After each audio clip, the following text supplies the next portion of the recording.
Hey everybody, welcome back to another episode of the All Things Dog podcast with FlatTop K9. I am your host, Tim Russell, owner and operator / trainer of FlatTop K9. Before we get started in today's episode, I want to thank everybody that has reached out to me with constructive criticism, suggestions, and just positive feedback on the podcast. I really appreciate it. This is new to me. This is much harder than training dogs. So I'm doing my best right now. It'll get better, but it is a lot of fun. If you notice, there's a difference in the backdrop today. I guess just FYI, in case anybody is watching this on YouTube and looking for training, this is an area of my home where the dogs are kept when they come for training. But I've been having problems with Wi-Fi connection out in my training building, so I decided to move everything inside today. And I actually think it looks pretty cool. You know, who knows? We may hear a dog bark. You know, we never know. But I want to mention, and I've got some things written down, but I want to mention some of the platforms that you can listen to the audio version of the podcast. There's 5 different platforms for audio. One is Spotify, Apple, Podbean, Amazon, and Audible. Those are all audio platforms. I know you can upload, I believe you can upload video to Spotify, but I'm not doing that. It's just audio. And of course, the video is on YouTube. Okay? So today's topic is going to be a very difficult conversation that I had with a woman over the phone, and I want to bring you guys into that conversation. And then at the end, we're going to do a few Q&As, okay?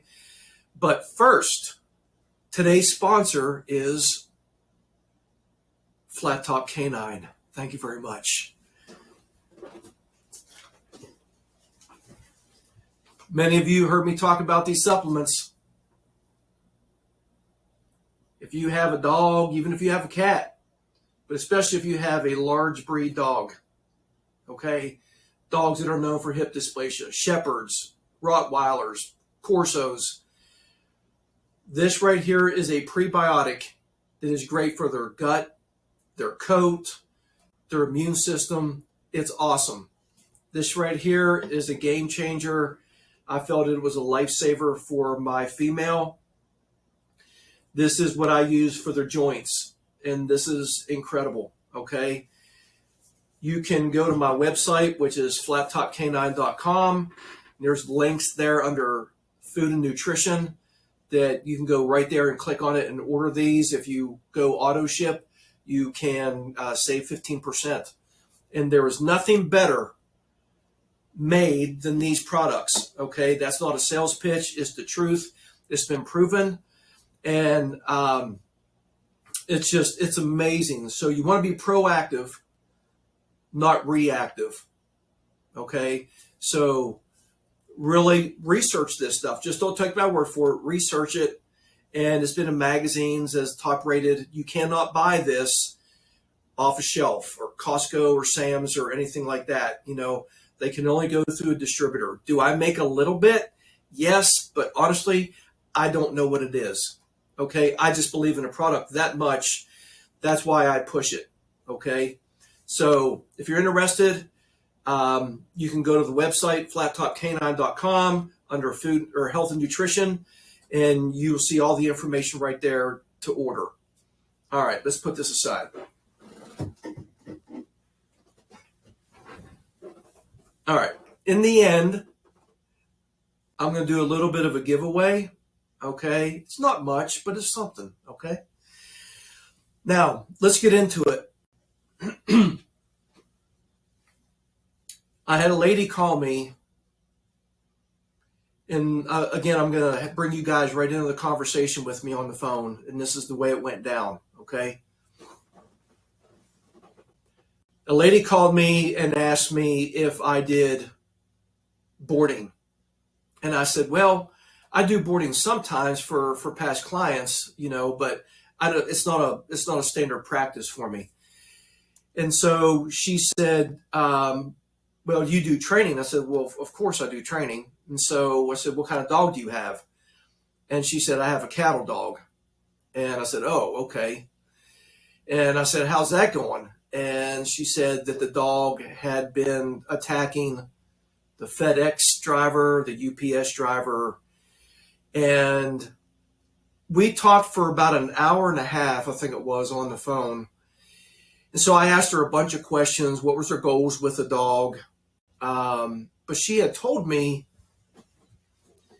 that she was from Venezuela and they had only been here like 3 months. And they lived outside of Nashville.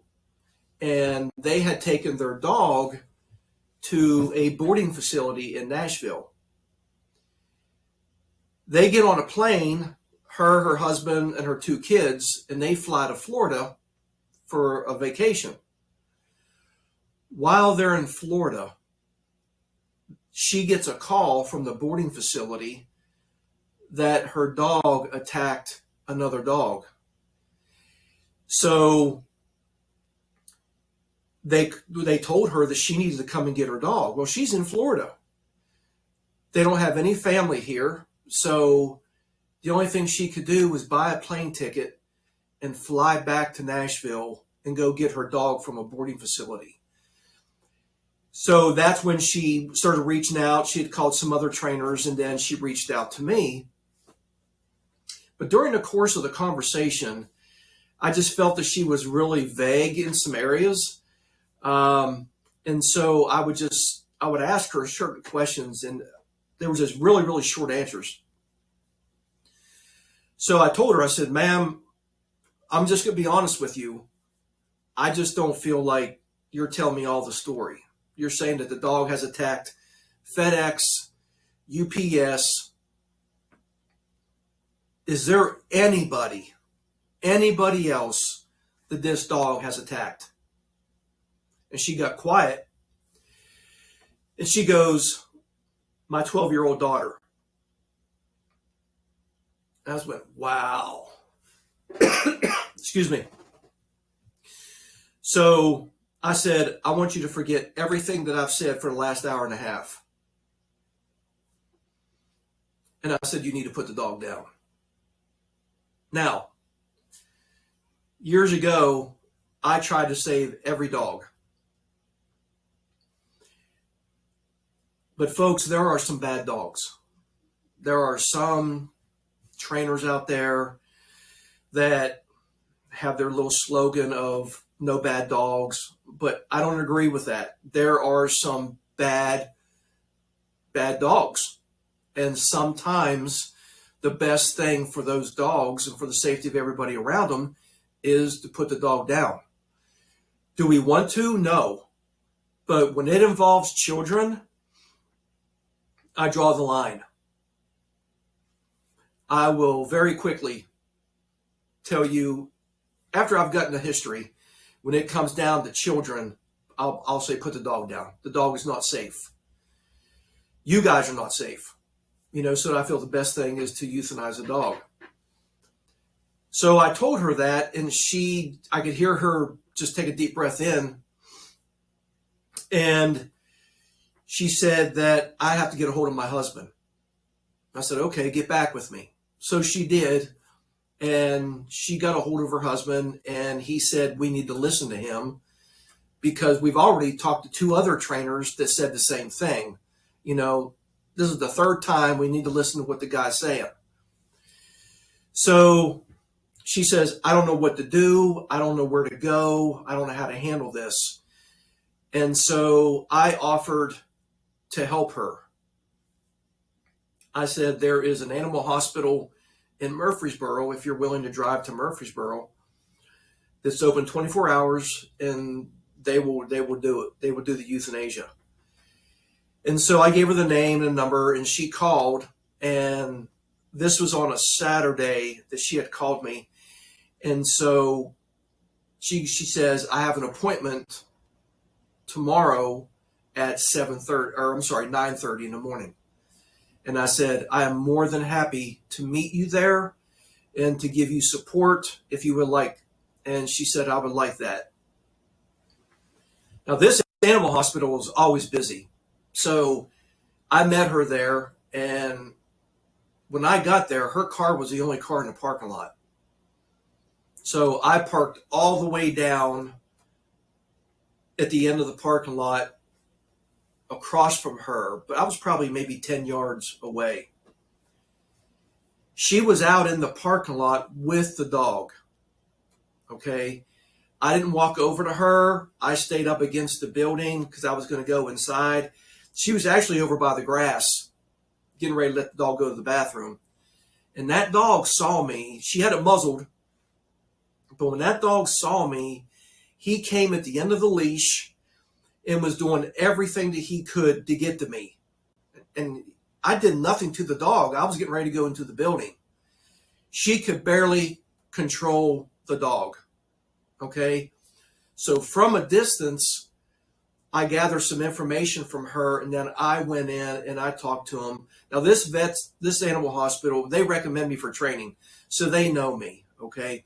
So I went in and I set everything up, and I was like, we're going to have to get a game plan together, and I'm willing to do whatever I got to do to help. So a vet tech, a very young girl, went outside, and the dog went ballistic, scared her. The dog came out of the muzzle, and so she ran back inside, went and got another muzzle and threw it. Not threw it. She did throw it. She threw it to the lady. Of course, the dog didn't like that either. And she was actually able to get the other muzzle on the dog. So she went and got some support, and she brought out another, she went out and brought another male tech, and they're trying to figure out what to do because there's no way somebody's going to get close to this dog. And so I was standing back, just kind of letting them do their thing.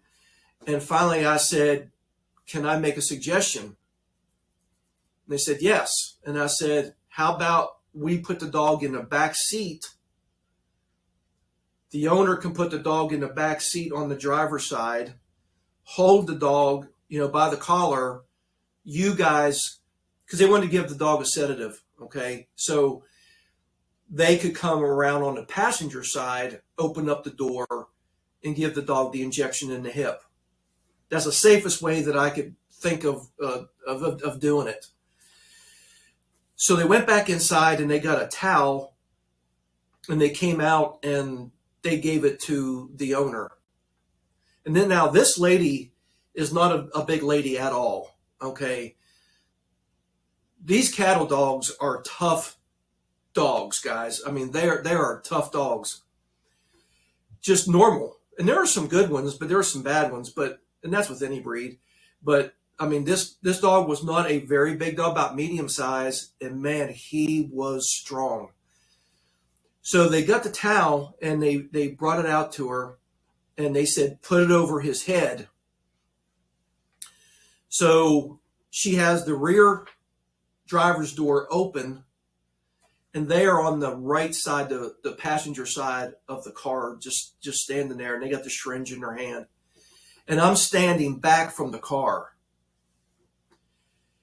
She drapes the towel over the dog's head, and she holds the collar really, really tight. And the dog starts fighting. And she can barely hold the dog, and she starts yelling, I'm losing him, something to that effect, and he's slipping out of my hands, something like that. And so the techs were not moving fast enough. I'm just going to be honest with you. I mean, they were not moving fast enough. So I just acted, and I went up, and next thing I know, I've got the lady up kind of against the door, not on purpose, but we got to think safety. So I jump in, and I grab the hold of the dog by the leash, and I'm holding the dog down on the seat of the car. And now I've got my left forearm down against the back of the dog's neck. And guys, I'm telling you, I was giving it almost everything that I had. I probably was. And he was getting away from me. And I'm yelling at them like, hurry up, hurry up. And so I look over and they're standing outside the car. They were supposed to let me know after they gave the dog the injection. And they didn't. So I'm still standing there manhandling this dog when they had already given the injection. So anyways, they shut the door. I released the dog and then hurry up and shut the door. They went inside and the dog is like looking out the back window. And then I see him kind of, starting to spin a little bit. And he jumps into the front passenger seat. Me and the owner walk around and we're standing outside the car. She was wanting to open the door, and I said, no. Leave that door shut. Okay, you're finished with handling the dog. So the dog really, he's really getting sleepy. We're just going to put it nicely, okay? And some other things were taking place, and then he just falls onto the floor. The lady starts crying and everything, and what do you say at that point? You just say, man, I'm really sorry. And so about 5 minutes, 10 minutes later, the techs came out with a little stretcher, and then they were pretty nervous. So I opened the door and I helped them get the dog onto the stretcher. And then they took the dog inside, and I went in behind them. When I got to the front desk, they asked me if she wanted to be in there when they euthanized the dog. So I go back outside, and I said, they're wanting to know if you're going to be in there with the dog. And she goes, oh, no, I can't do that. I can't do that. And I said, well, I'm going to. I said, even as bad as he is, I'm not going to let that dog die alone. So I go inside, and they put me in the exam room. You know how small they are. It's a really small room. And I'm sitting there with my back against the wall, and I'm on my phone. And they hadn't brought the dog in yet. So I'm waiting for them to bring the dog in. And they open up the door, and they wheel the dog in on the stretcher head first. So now the dog is like right here. He's less than 2 feet away from my head. And I'm on my phone, and next thing I know, his head raises up off of the stretcher. And I put my phone down, and I'm like, is that sedative wearing off? Because if it does, it's going to get real ugly in this room. So he starts to raise, and he's strapped down, but he starts to raise his body up. And I'm like, oh man. And next thing I know, boom, he just falls down onto the stretcher. Shortly after, the doctor comes in, and she looks at me. Again, they recommend me for training. She goes, Tim, no amount of training was going to fix this dog. And I said, I know that. That's why we're here. So she euthanized the dog, and I stayed in there the whole time. And then they took him out. And I go outside, and I told her that he was gone. And I gave her a hug, and she was crying. And there was a guy that was in there with another animal that was just an idiot. He comes outside, and I'm giving her a hug, trying to console her. And he yells to the woman, you did the right thing. That is the worst breed ever. Now, whether you think that or whether that's the truth or not the right time to say it, right? So the lady thanked me, and of course, I was honored to do it. Actually, I mean, it's just if I can do that for somebody to help them through that, if I'm available, I'm glad to do it. So I gave her my information and I told her, if you ever go to get another dog, first, don't get a cattle dog. Okay. You're not the right family for it. These dogs need a good leader. Give them a job. You're not set up for that. But if you want to get a good dog, if you want me to go with you when you pick out a dog, I'm glad to do that. So I checked on her the next day, and it was still hard for her, of course, but she said that it was going to be harder on her kids. And remember, her 12-year-old daughter was the one who got attacked, and she said it was really going to be hard even on her. So she goes back to Florida. The next day, she got a ticket and she flew back to Florida. And I tried to reach out to her again, and there was no response. And so I let it go. I hadn't talked to them anymore, and I hope their family's okay. But guys, there's a time when you have a dog inside the home. Okay, when you have a dog that is attacking family members, attacking children. Okay, I will never understand keeping that dog in the home. Okay, there's too many dogs in shelters. People, their job makes them relocate. There's too many dogs out there that need good homes. Too many good dogs out there that need home. There's no reason to have a dog in the home that is totally disrupting your whole entire family. Now, this 12-year-old girl has got permanent scars. Every time she looks at her arm, she's going to remember that dog. So I will tell somebody straight up to put the dog down. And I have had people that have not listened to me, and that's your choice. And the dog has continued to bite and to attack inside the home. Even with, there was another family about 45 minutes away from me that I evaluated their dog. They had recommendations from 3 trainers to put the dog down. Put it down. I was the 4th. And the mother-in-law says, I want to get another opinion. Are you freaking kidding me? This same dog, they had a, the lady that I talked to, her mother was, I don't know if she was bedridden, but they had home health coming. And for years, home health had been coming. So this dog knew the nurse. And this dog attacked the nurse. And they still wanted to get another opinion. And I said, put that dog down today. This makes no sense, because let me tell you what's happening. She had a 3-year-old and a 5-year-old, boy and a girl.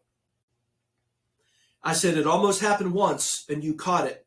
But I'm telling you, sure as I'm talking to you, that dog is going to rip off one of their faces. Put this dog down.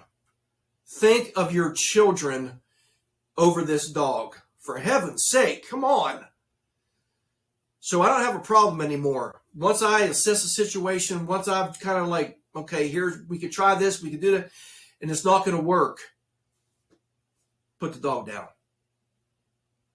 Okay? That was the way that whole situation went down. All right?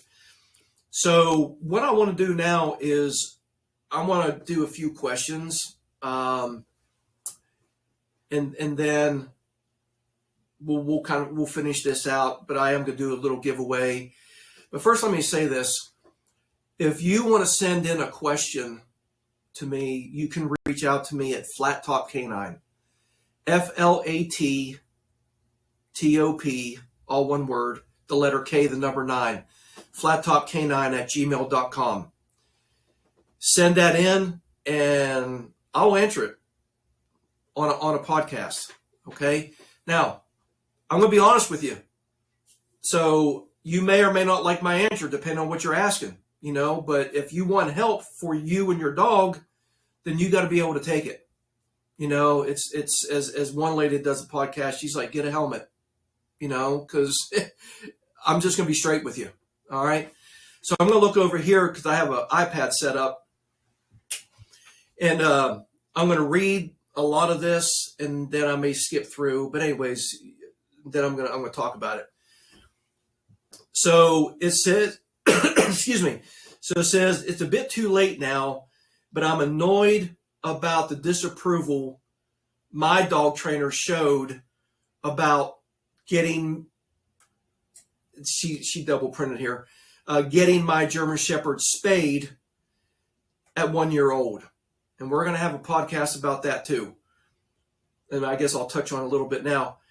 I looked into it very carefully before embarking on it. My lovely girl was getting bigger. So at 1 year old and a healthy weight of 32 kilograms. So clearly she's out of the country. She was spayed even though she still hadn't had her season.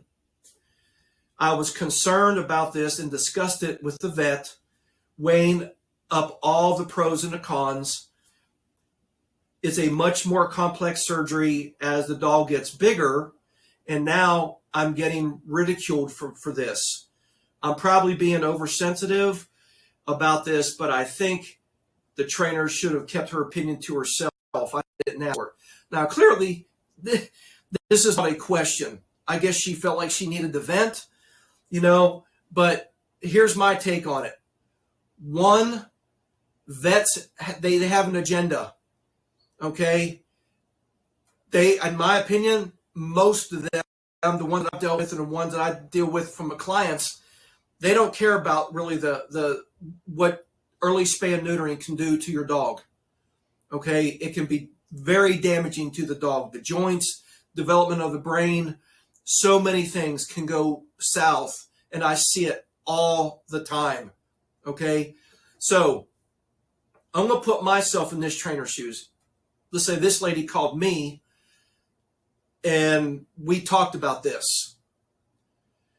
I would tell her the same thing. Why would I do that? Even though she didn't ask me for my opinion, but why would I do it? Because for me, it's more than just training commands. It's the 100% well-being of the dog. Everything from food to spay and neutering to everything. That's the kind of trainer I am. That's how I care about the animal. And clearly this lady did not like this trainer putting her 2 cents in, excuse me, again, with what she's already, the decision she's already made, okay? I hope that the lady doesn't have any issues with the dog. Many, many, many times there are issues. So again, if this was me, I would be the same thing. I would be telling her the same thing, whether she wants to accept it or whatever. I know you can't unring the bell; it's done. But I would do it just for not to shame the woman. I would definitely shame the vet, because if it wasn't a medical emergency, I wouldn't do it. Period. So. But I would want the client to be educated on, hey, this is what you need to look out for. If you see this, I'm telling you, it's coming from the early spay in the dog. Okay? Some people accept it, some won't. All right.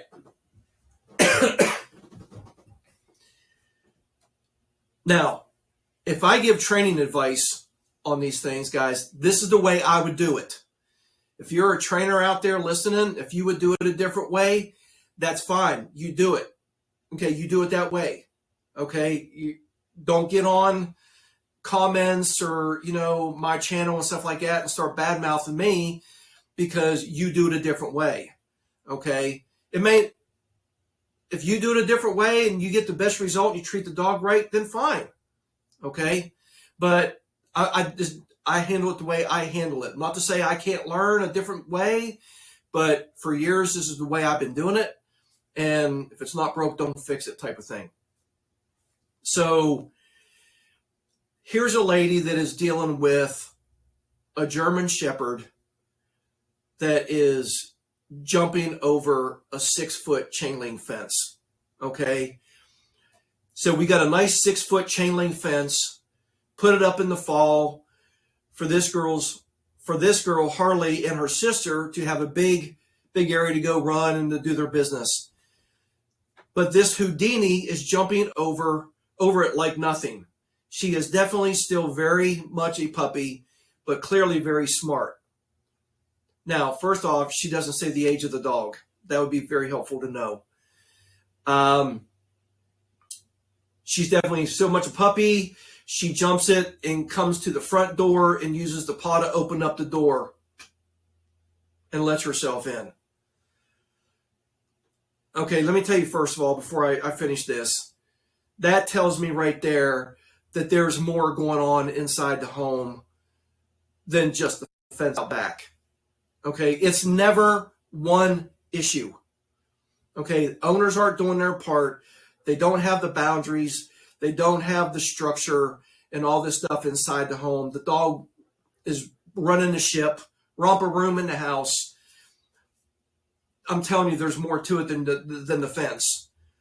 So she opens up the front door and lets herself in. She said, I wish I was joking.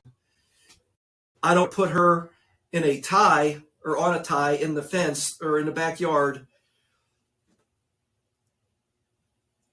or anywhere, but I don't know what to do. All right.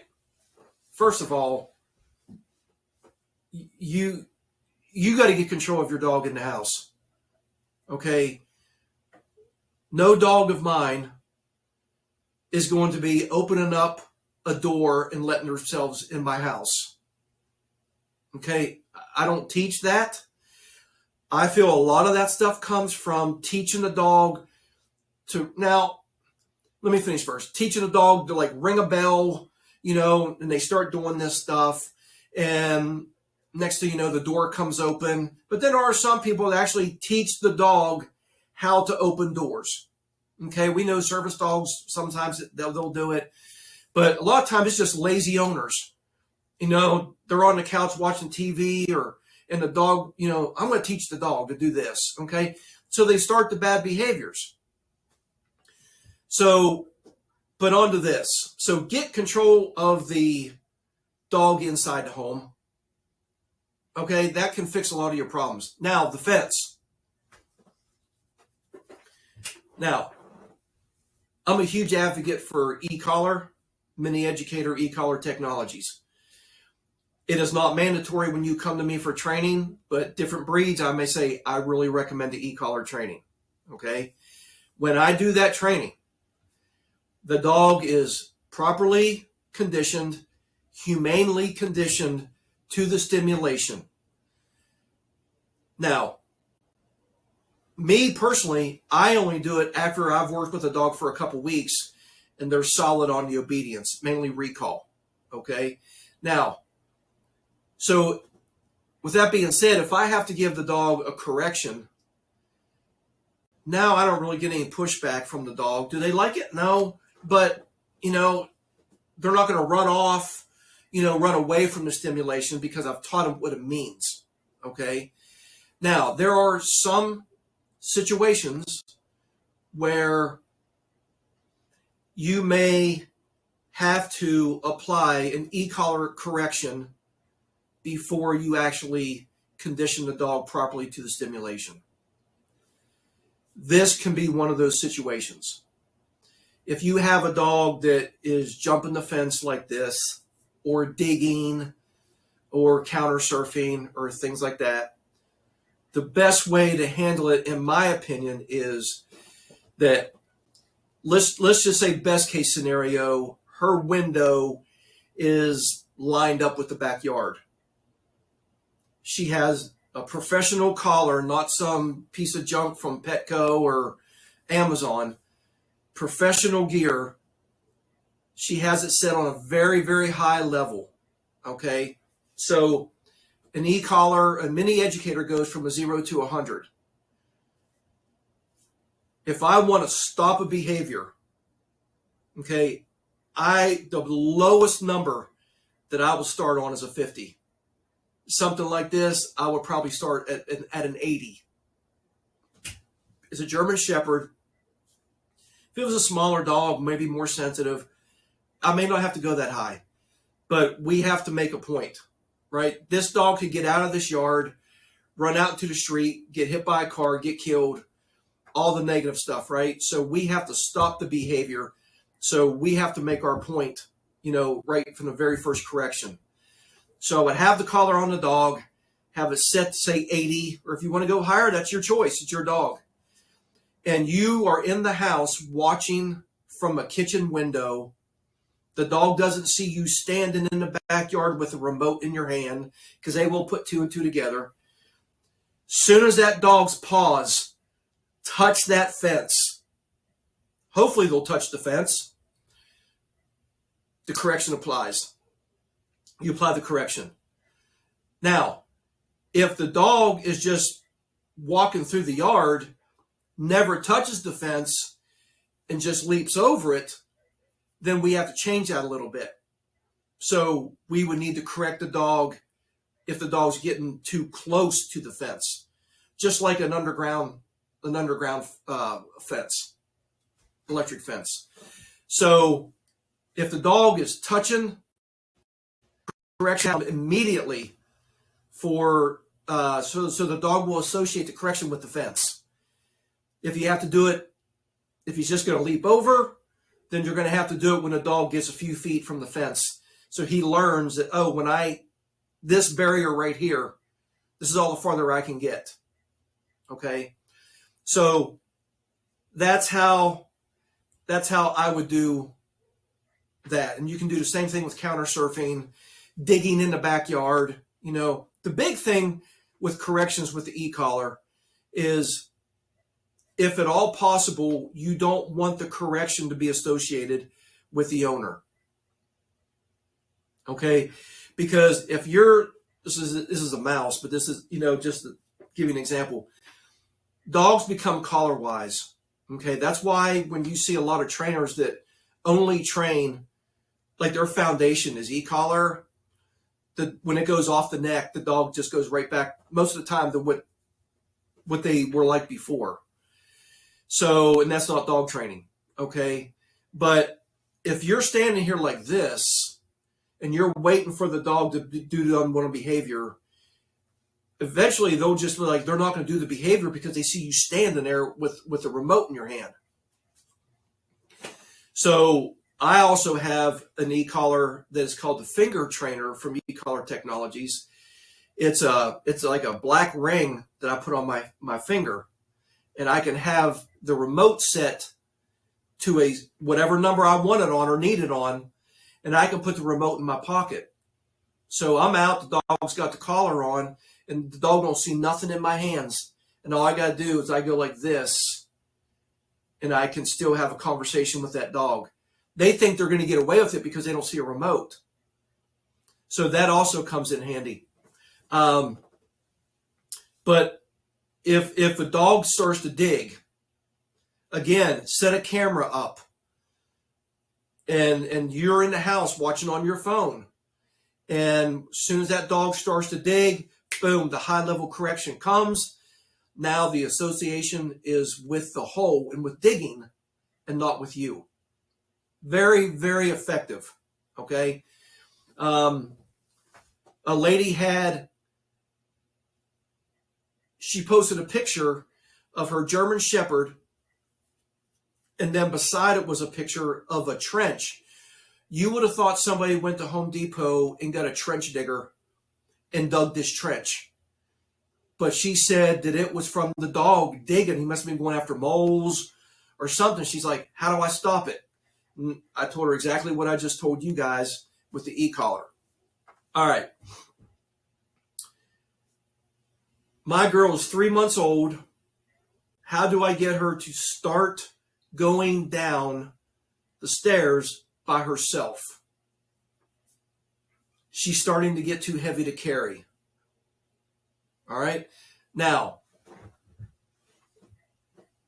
this is a German Shepherd. And it can be any large breed dog, or really any dog, for that matter.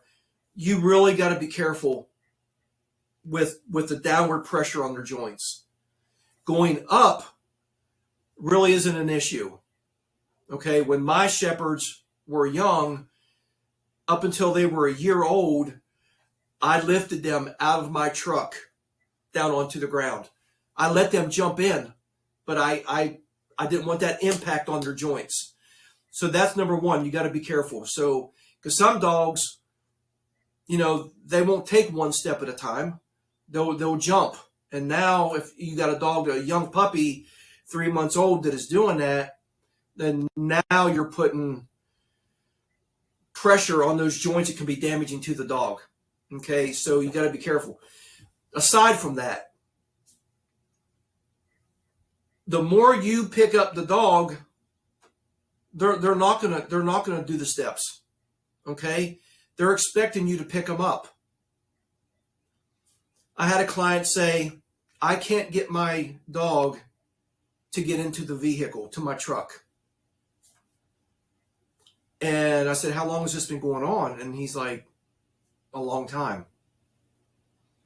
And I was like, okay. He goes, you're going to laugh at me. And I was like, oh, okay.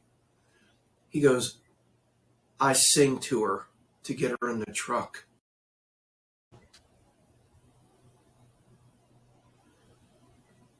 I said, you sing to her? And he goes, yeah. He said, you're probably going to tell me I'm doing the wrong thing, and it's the only way I can get her in my truck. I said, no, it's not.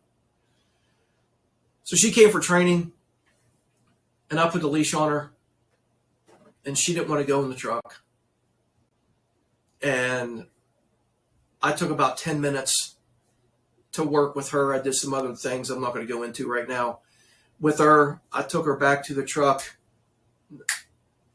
right in the truck. No more issues.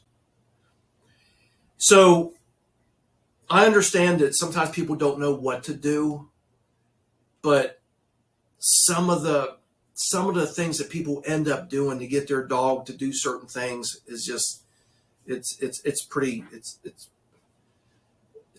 funny. Okay. Let me see what this one says here real quick. Okay. This will be the last one, guys. I mean, hopefully I'll do this every week. I get it. There's a ton of questions like this. I'm going to read this one, then I'm going to do a little giveaway. Okay. So it says, our German Shepherd, 11 months old, tears through our home like a wild horse. It's to the point that we don't want him in the house. Please help.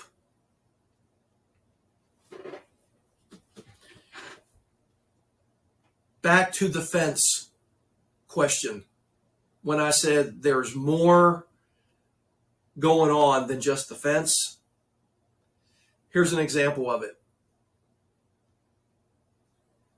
Why is this dog doing this? Why would an 11-month-old German Shepherd be allowed to just run through the house like a crazy dog? Why is that? Because of the owners. You know, we're going to call this person Liz because that's her name. I stole that from somebody else. I just had to do that. Well, Liz, the reason there's no leadership. Okay, there's where's the boundaries at in the house? Okay? I don't know about your family. I don't know there's a reason why this dog is having this chaos inside the home. See, people say that they want calm inside the home, but they create chaos. Okay? There is zero leadership to this dog. That's it. There's probably no corrections. Clearly there's no corrections. There's nothing stopping this dog from this behavior. And I promise you that there's more where this came from Liz. There's more going on in the home. I don't have to meet you. I don't have to come to your house. I'm telling you that things are upside down and things are broken inside the home. If you don't change as the handler / owner of this dog will never change. Never. And don't expect it to. See, I talked to somebody yesterday, and it was like, you're expecting the dog to automatically know these things. They're not human. They don't know that they're not allowed to do these things. They're not allowed to pull on a leash, all these different things. They don't know that they're not allowed to do that. How do they learn it? They learn it through us. If you're a good owner, if you're a good handler, that's what you're supposed to do. If you don't need to have the dog. Get yourself a goldfish. You don't need a German Shepherd. And I see it all the time. These people get these working dogs, or these power breeds as I call them, and they don't have a stinking clue what they are doing with the dog. They don't. Do what is right by the dog. Now, that's the Q&A for today. I mentioned earlier the email address, FlatTop K9. You can write a question, send it in. I will answer it. But like I said, this giveaway is not much, right? But here's the little trivia thing. Now, if you know me, if you want to play, then that's fine, you know. But if you're listening to this, like if you're close to me, try to give somebody else a chance. Okay. Now, here's a trivial question. If you can tell me how I got the business name FlatTop K9, email it to me. If you're willing to give me your address, I'm gonna mail you a FlatTop K9 bracelet, like what I've got on, and a FlatTop K9 sticker. I should have like something that goes, and the crowd goes wild. Hey. Okay, if you can tell me how I got my business name, I'm gonna send you this stuff. Okay, guys, listen.